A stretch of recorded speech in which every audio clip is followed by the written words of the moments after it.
টক পাতার চচ্চড়ি শর্ট ভিডিওটা আপনারা দেখলাম, খুব পছন্দ করেছেন, তো ভাবলাম এটার ফুল রেসিপিটা আপনাদের সাথে শেয়ার করি।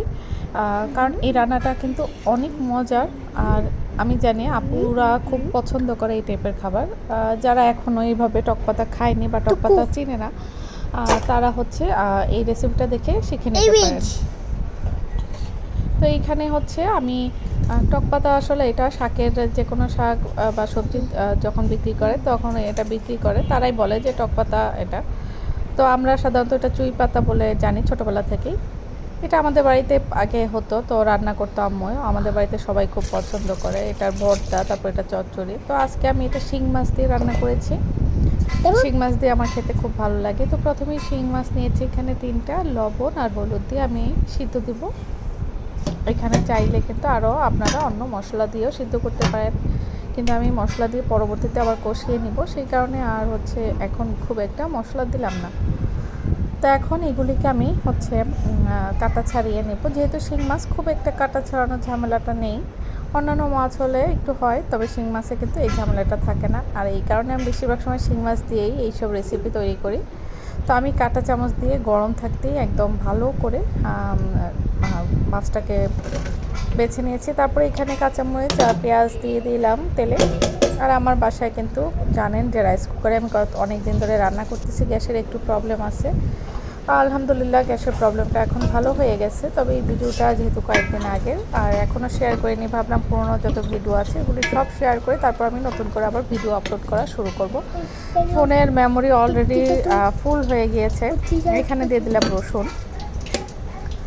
রসুন বাটাটা কিন্তু মাস্ট এখানে লাগবে। এই রেসিপির অন্যতম হচ্ছে আকর্ষণ কিন্তু রসুন ছাড়া মোটেও ভালো লাগবে না। দিয়ে দিলাম হলুদের গুঁড়া, মরিচের গুঁড়া, আর একটুখানি জিরা গুঁড়া দিয়ে দেবো।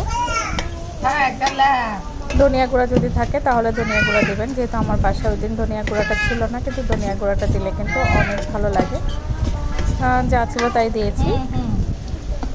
এখন আমি শিং মাছটা যেই থেতো করে রেখেছিলাম ওইটাকে এখন দিয়ে দিলাম। দিয়ে খুব সুন্দর করে একটু কষাতে হবে, কারণ এই কষানোটার উপরই রান্নার আসল টেস্টটা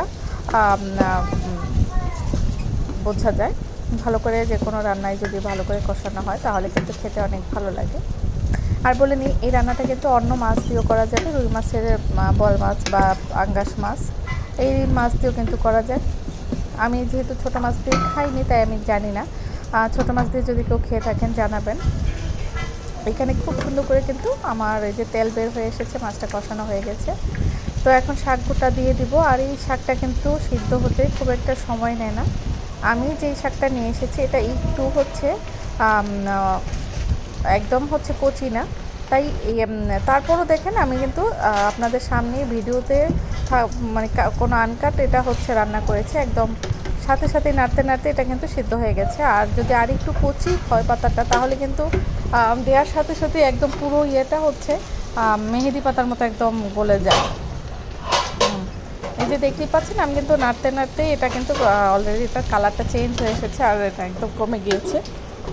আর এইটার কিন্তু আমি ভর্তাও করি প্রায়, তো যখন আবার এটার ভর্তা রেসিপি করব অবশ্যই আপনাদের সাথে শেয়ার করব।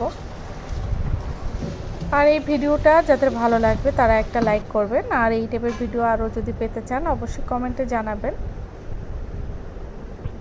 এই যে দেখছেন, আমার কিন্তু পুরো রাইস কুকারটা ভরে দিয়েছিলাম, আর কিন্তু দেখেন একদম তলানিতে চলে গিয়েছে পুরো মাছ আর শাকের যেই চচ্চড়িটা।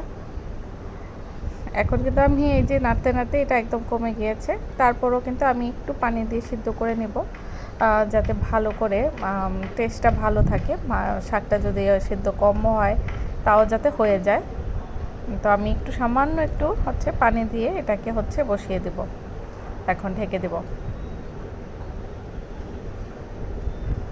এই যে রেডি।